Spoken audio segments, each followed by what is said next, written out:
हम लोग बातों में मस्त थे। तभी पता चला कि दादी बाथरूम में फिसल गई। फिर तो घर में हड़बड़ी मच गई। दादी उठ नहीं पा रही थी। उन्हें देखकर तो मैं रो पड़ी। पापा उन्हें लेकर डॉक्टर के पास गए। 2 घंटे बाद लौटे तो दादी के पैर पर प्लास्टर लगा था। मुझे देखकर दादी मुस्कुरा रही थी। पापा ने बताया कि अधिक चोट नहीं है, अभी उन्हें भोजन कराकर डायरी लिखने बैठी हूँ। संस्कृति। और टाइम कितना हो चुका था तब? रात के 9 बजे। ठीक है, तो डायरी लेखन का 2 तरीका हमने देखा, 2 प्रकार देखा। कुछ लोग होते हैं कि कम जानकारियों का ब्यौरा ही देते हैं, और कुछ लोग ऐसे होते हैं जो पूरे विस्तार से डायरी लिखना उनको पसंद होता है। आगे बताया गया है कि डायरी का जो 2 नमूना हमने देखा, 2 जो सैंपल देखे, उससे हमको क्या पता चलता है? अपने दोस्तों से बात कीजिए, अपने सहपाठियों से बातचीत कीजिए और अंतर जानिए दोनों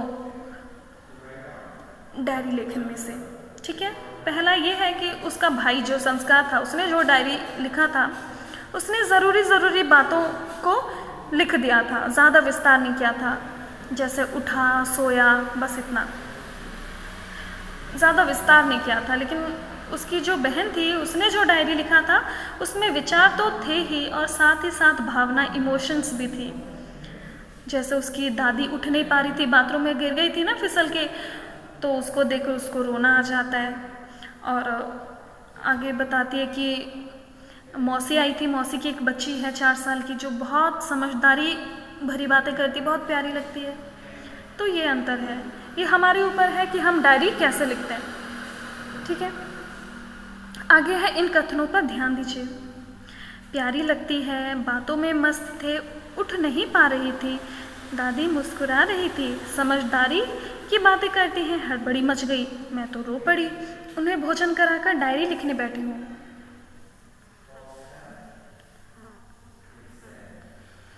अब यह आप पर है कि आप डायरी लिखने के लिए किस शैली को अपनाना चाहेंगे।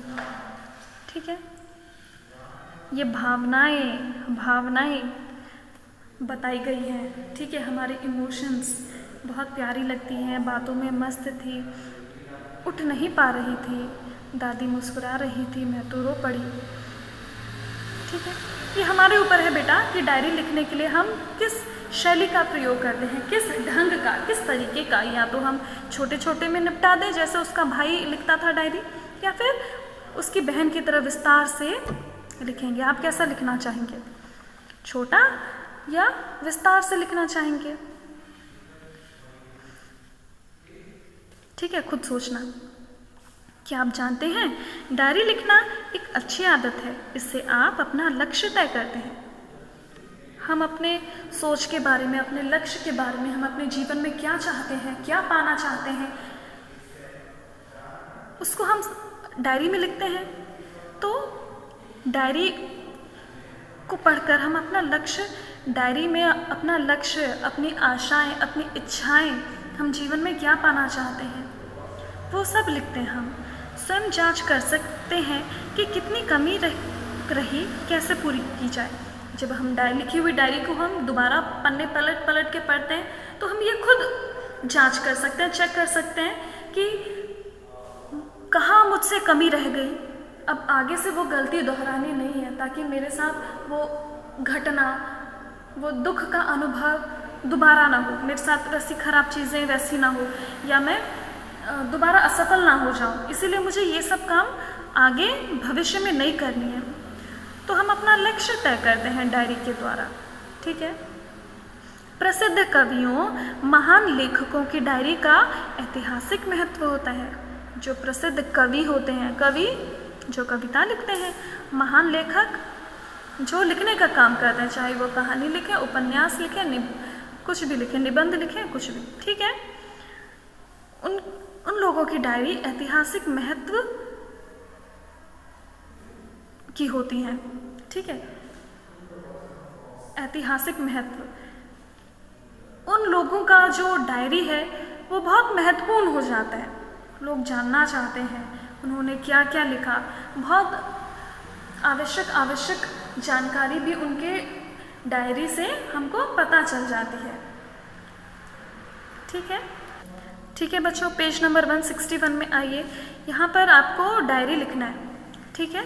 और डायरी में ये हिंट दिया गया है ना बच्चों, ये पॉइंट्स, इन पॉइंट्स को आपको डायरी में शामिल करना है, ठीक है। पहला देखो, नाटक का पूर्वाभ्यास हुआ, मेरे संवादों के बारे में कुछ सुझाव दिए, प्रयास करने के बाद प्रशंसा हुई, फाइनल शो के कुछ ही दिन थे, ठीक है।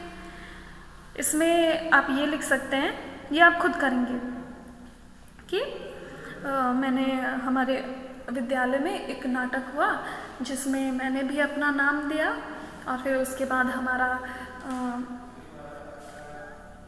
हमारा ऑडिशंस हुआ, उसमें मेरा चुनाव हो गया। उसके बाद हमने नाटक का पूर्वाभ्यास किया। हम प्रतिदिन विद्यालय जाते थे और नाटक का अभ्यास करते थे। अपनी जो पंक्तियां हैं, अपनी पंक्तियों को हाव भाव के साथ बोलते थे, अभिनय करते थे।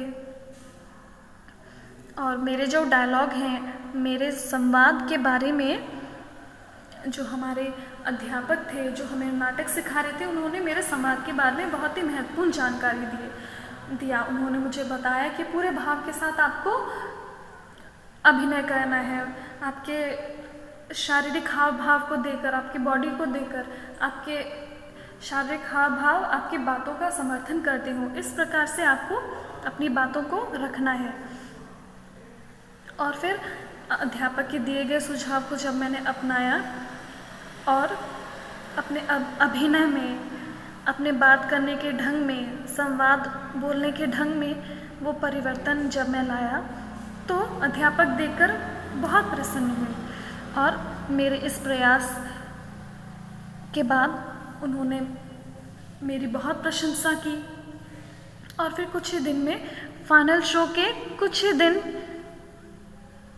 बचे थे कि हमने अपने नाटक का पुनः अभ्यास किया और इस बार हमारा नाटक बहुत ही सफल हुआ।